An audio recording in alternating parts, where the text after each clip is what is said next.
Hi, good morning or good afternoon.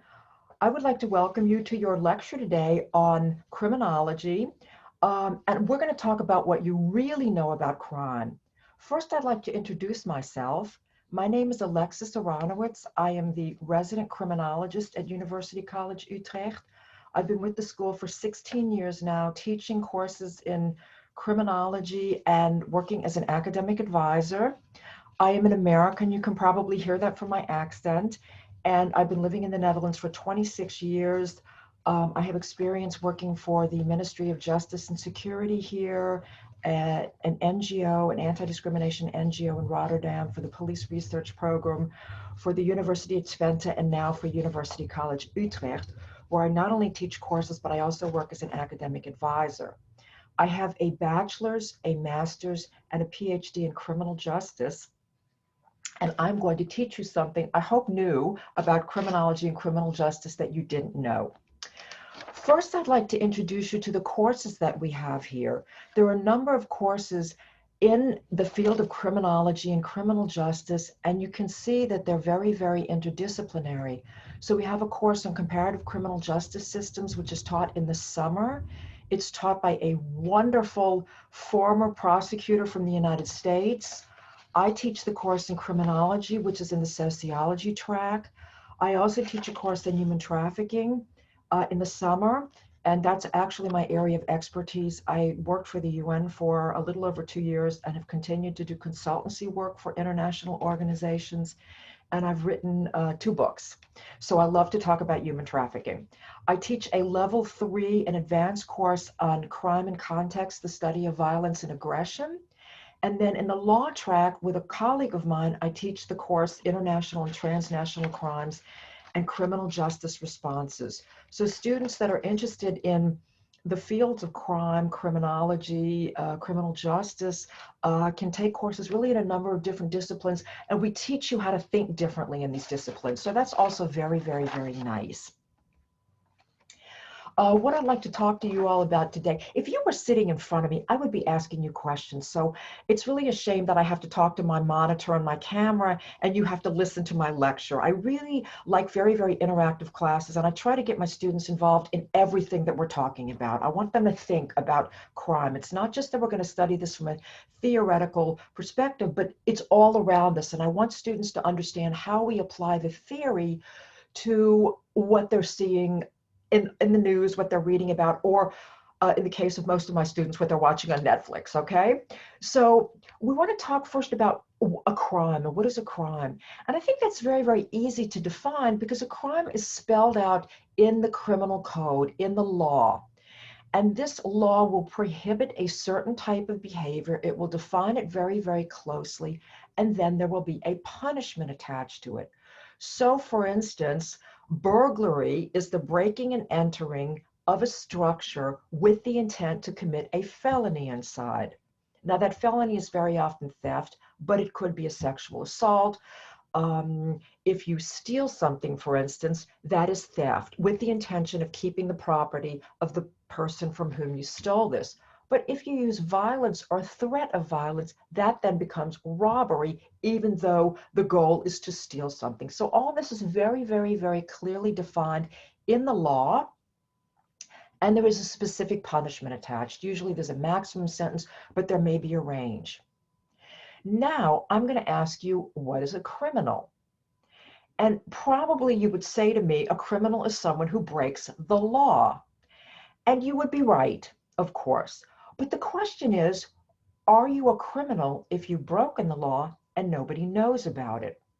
And that may be more of an ethical question than a legal question. From the legal perspective, from the criminal justice system perspective, you are not. You don't have a police record. You don't have a conviction record, but you've committed a crime. And of course, if you are labeled a criminal, society interacts differently with you. So the fact that you committed a crime but haven't been caught means that society doesn't shun you or shut you out or marginalize you. So I think this question of whether or not you're a criminal is a little bit more complex to answer than what is a crime. Now, I'm going to ask you, what do we mean by crime is a social construct? This is actually one of the goals of the criminology course that I teach. And what I've tried to do also in this lecture is draw upon some of the ideas and concepts in the different courses that I teach, just to kind of introduce you to the criminology course, the crime and context course on violence, the human trafficking course, and the course on transnational crimes. When we talk about crime being a social construct, what we mean, and those of you that might end up taking my class, you students, listen very closely, because this is always a test question, okay? Crime is defined by law, but this concept of what is illegal changes over the course of time and also across nations, right? Across countries. So for instance, if we look at the crime of marital rape, which is now codified in law, if you looked 50 years ago, it was impossible. You could not rape your wife. It was not recognized by the law. It wasn't recognized by the courts. If we look, for instance, at homosexuality, that was also codified in law. And sexual contact, sexual relations between two consenting adults was against the law. And in many jurisdictions, it's not only been removed from the criminal law, but now same-sex marriages are sanctioned. So we see that things that used to be crimes may no longer be crimes. And by the same token, this concept of theft involves the taking and carrying away of the property of another. So if we talk about identity theft, we're talking about something very, very different, because you haven't stolen my identity, I still have it, right? So now we have to create new laws to address these types of crimes that didn't exist 20 or 30 or 40 years ago. So this idea of crime changes based upon the ability to commit new acts, the creation of new drugs with new chemical compounds, the theft of identity where the person still has the identity, but you've stolen something from them. So this concept of crime has to change over time, and it does change, of course, across societies. And even the interesting thing is, we talk about the act of murder, which is the intentional killing of one human being by another. And this may be the worst crime that you can imagine, but we know that even the intentional killing of a person by another is sanctioned under certain conditions. And those conditions might be war, self-defense, or the case of euthanasia, where doctors willingly kill individuals who may be suffering from extreme pain and a terminal illness, and would like to be to have this euthanasia carried out. Okay. Now I want to talk about the age crime curve, and this is very, very interesting. If we look at, it doesn't matter what country we look at, and it doesn't matter what kind of measures we look at, we know that crime tends to concentrate amongst young people. So if we look at a normal shape curve, a normal distribution across the population, we see that the largest majority of people in a specific age group, and that age group is 15 to about 18, are the ones that commit crime the most often, if we break it down by age. This is the same across every single country. And I share with my students a wonderful, wonderful article looking at personality traits in crime. And this is a study by Terry Moffat and Avshalom Caspi and colleagues. And I use Terry Moffat's work very, very often in my classes. And they look at crime committed by adolescents and come to the conclusion that actually adolescent crime is normative, that most adolescents commit some forms of crime, not serious crime, and the ones that never commit crime and the ones that commit multiple crimes or extreme forms of crimes really are the outliers, okay? And this is, of course, why I put a picture on this slide of an older man in handcuffs, because this is not what statistics tell us about who's actually going out and committing crime. Now, I'm going to clarify something. And when I talk about crime, and I mentioned the fact that crime is something that's prohibited by law, but it's sort of the Dutch would call it a container begrip, right? It's just sort of a container concept, because crime can be everything from parking your car illegally, throwing garbage on the streets, destroying property, to committing more serious offenses such as using knives or guns to rob people, to commit sexual assault, or to commit homicide. So this concept of crime or illegal behavior carries a very, very wide range. So while our normative teenagers are committing low-level crimes such as stealing small things, this gentleman here may have committed a severe case of domestic violence or an aggravated battery or assault, or something else. Okay, let's move on to what we know about crime. If I were to ask you, how do you know about crime? You would probably say from the newspaper or from the news. And you would be right. And then I would ask you again, where does the newspaper get this information from? Where are they getting the statistics from about the number of homicides in the Netherlands, or the number of burglaries, household burglaries going down, et cetera? How do we know this information? And you would probably tell me from the police. And I would say, absolutely correct. So most of the statistics that we have that are reported in the news come from official statistics. That's my OS on the slides, right? Official statistics. I wanted you to guess that, but since I'm talking to my camera, you can't guess that, okay? And then I would tell you, this isn't the only thing that we know about crime, because we know that a lot of crimes are not reported to the police, right? All of these, what we call victimless crimes, so illegal gambling, consensual prostitution in countries where it is illegal between us adults, okay, is never reported to the police, right? So consequently, we need to know, we need other sources of information to get a more accurate picture of crime. And we do this by asking people, these are called victimization surveys. That is your VS, okay? We don't go out and target victims. We ask people in the community, have you, within the past year, been the victim of, and then we won't list these range of crimes, but we will describe them. So we'll say, has somebody taken property from you without asking you and not returning it, okay? Because you might not know the definition of robbery. You might not know the legal definition of burglary. And the follow-up question we would ask once we ask you about whether or not you have been the victim of these crimes would be, and here I would pause and let you guess, the follow-up question would be, did you report this to the police? And if you didn't, I would ask you why. This gives us a wealth of information, because this tells us that a lot of crimes that occur are never reported to the police for a range of reasons. The amount of property that was stolen wasn't that much. The property wasn't insured. I don't know if it was stolen or whether I misplaced it. It might be a case of domestic violence where the victim is still living with the offender and is afraid to report this. So we know that crimes are occurring that are not being reported to the police, right? But there's a third measure, and this is the one that I like. This is what we call self-report studies. This is my SR on the screen.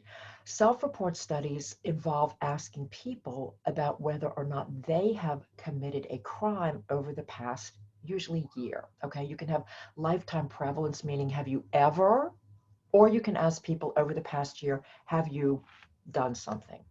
And I actually carry out this self-report study that I used in my dissertation. My dissertation was on integration and delinquency among Turkish youths in West Berlin many, many, many years ago when the wall was still up. And I used that exact same questionnaire that I used with those Turkish boys with my students. And it's quite interesting to see how many of my students have, and it's anonymous, right? So, and I asked them, please be honest, because if you're not, it defeats the purpose of carrying out this study. And my students have done a lot of things for which they would have gotten in trouble had they been caught, but almost none of them have been caught. So we know from carrying out self-report studies that actually there's a lot of crime being perpetrated, particularly by young people, and it just never comes to the attention of the police. So when we start using these three measures, actually get a very, very different picture of crime, right? Because if we only used official statistics, we would see probably very serious crimes. We might see minorities being arrested more frequently than native citizens, native individuals. But when we start looking at victimization surveys or self-report surveys, we see completely different stories, right? Now, I'm going to ask you another question, and that question is, does crime pay? First, let me clarify that I am not advocating that anybody go out and become criminal, but crime actually does pay. And we know this because we can look at clearance rates. Clearance rates are the number of crimes that are cleared through arrest per, let's say, 1,000. The chances of a crime being cleared through arrest are much higher if the crime occurs between people that know each other. But this is often not the case with burglaries. It's often not the case with robberies. It might not be the case with human trafficking, okay? The minute there is, or serial killing, the minute there is no relationship between the victim and the offender, it makes it more difficult to solve a crime. And if we look at common crimes, theft, things like this, clearance rates tend to be low. So if we look strictly at the statistics, I would say the crime pays, okay? Remember, I'm not advocating that you do that. What are some myths about crime that I want to discuss with you? Um, First of all, arrest and conviction statistics tell us about who is committing crime, and I just gave you an example of why that's wrong. And I'm going to give you a little story about what might explain why we may see an overrepresentation of minorities in the criminal justice statistics. If two kids the exact same age get arrested, and both of these kids for minor theft, or maybe it's a little bit more serious, and both of them are taken home to their parents, and one parent opens the door, says to the police officer, officer, I'm so sorry, this will never happen again. My kid is a good kid, he will go to the store tomorrow, apologize to the store owner for stealing what he did, and it will never happen again. And imagine a police officer takes another kid home to his parents, and either the parents aren't there, or the parents say, we can't control him, he's your problem now, you've got him, you do something with him. Police officer can't throw the kid back at the parent and say, you gave birth to him, he's your problem, you do something with him. And at that point, it may not be, it could be prejudice. I don't deny that this happens, but it could, the fact that different individuals are handled differently in the criminal justice system may have to do with discrimination. It may have to do with lack of options. It may have to do with in one case, a victim saying, you know what, I know the kid's parents, don't worry about it, we'll talk, we'll straighten everything out. And it may involve a situation in the second case where a victim says, this kid stole something from me and I insist that he be arrested. So these are all different factors that influence how individuals are processed through the criminal justice system. Once a criminal, always a criminal. And this is clearly not true, okay? And how do we know this? Because there are studies, it's called life course criminology, life course developmental criminology, and there are a number of different trajectories that trajectories of pathway, a number of different trajectories or pathways that people can take through their career in crime. The most simplistic one, and this is also identified by Terry Moffat, looks at adolescent limited individuals, adolescent limited kids, and life course persistent offenders. And Moffat says that adolescent limited kids start their criminal careers usually around the age of 12, 13, or 14. They're influenced by peers. They peak around 15, 16, 17, and then they'll taper off, and they get accepted to university college, and they don't want to blow their chances of going to a great university, so they straighten out. They straighten out their lives. And then you've got the other ones, the adolescent limited individuals, and excuse me, the life course persistent individuals, and these kids start exhibiting problematic behavior from very, very young ages, sometimes as young as 3 or 4, where they may be diagnosed with conduct disorder, oppositional defiant disorder. They're skipping school, they're stealing things, they're carrying around knives at the age of 10, 11, and 12. These kids go on to commit crimes, and they may continue throughout the rest of their lives. So we see this is the most simplistic typology, but you have other typologies that look, for instance, at people who start their careers relatively late.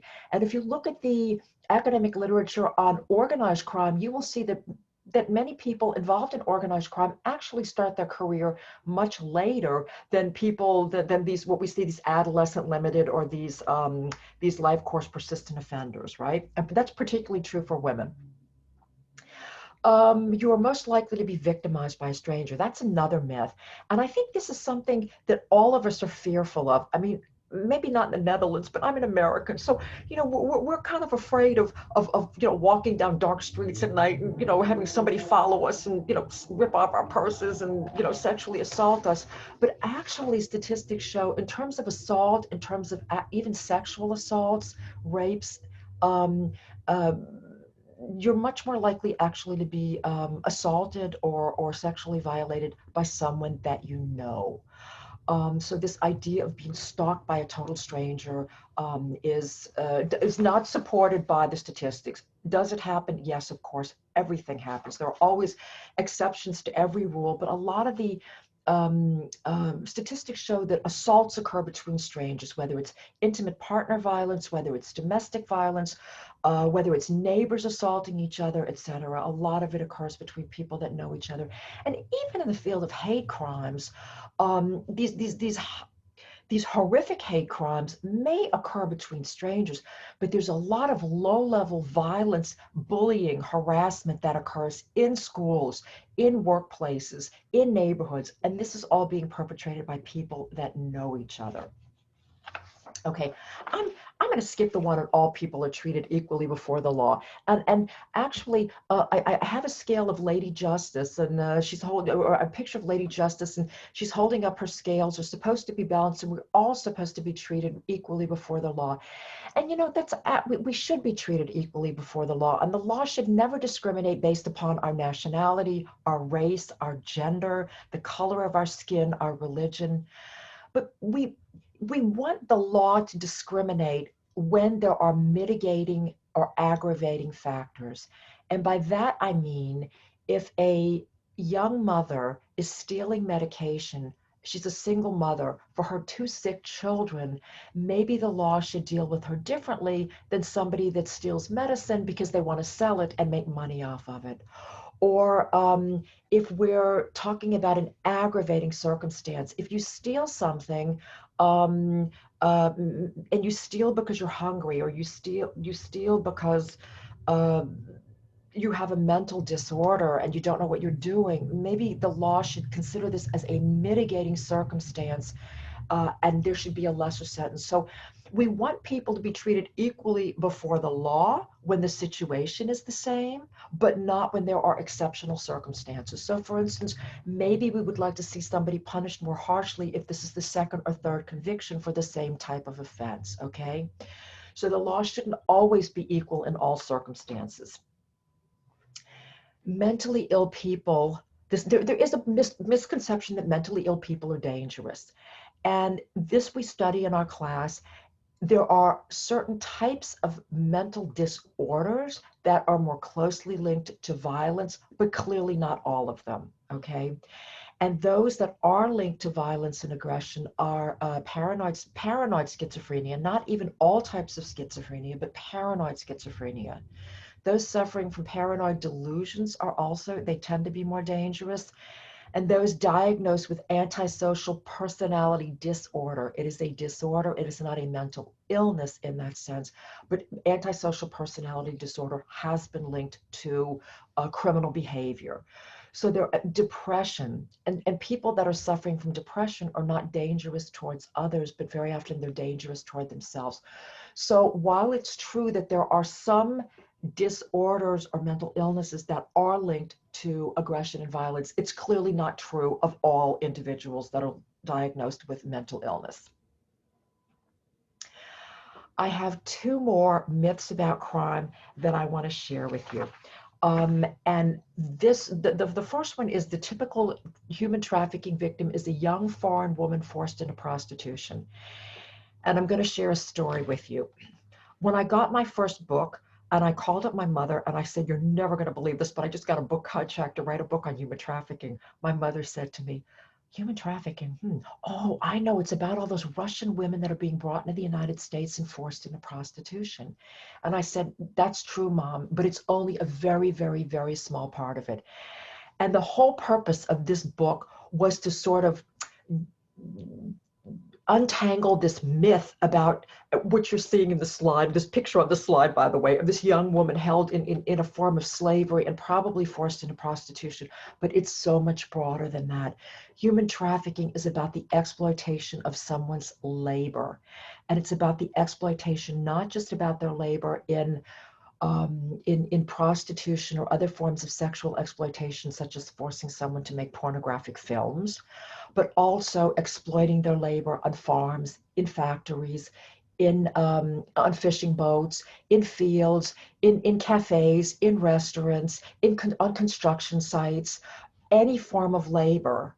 Particularly unskilled labor that can be exploited. This is a form of human trafficking if these individuals were deceived or coerced or some fraudulent means were used to get them to agree to travel abroad.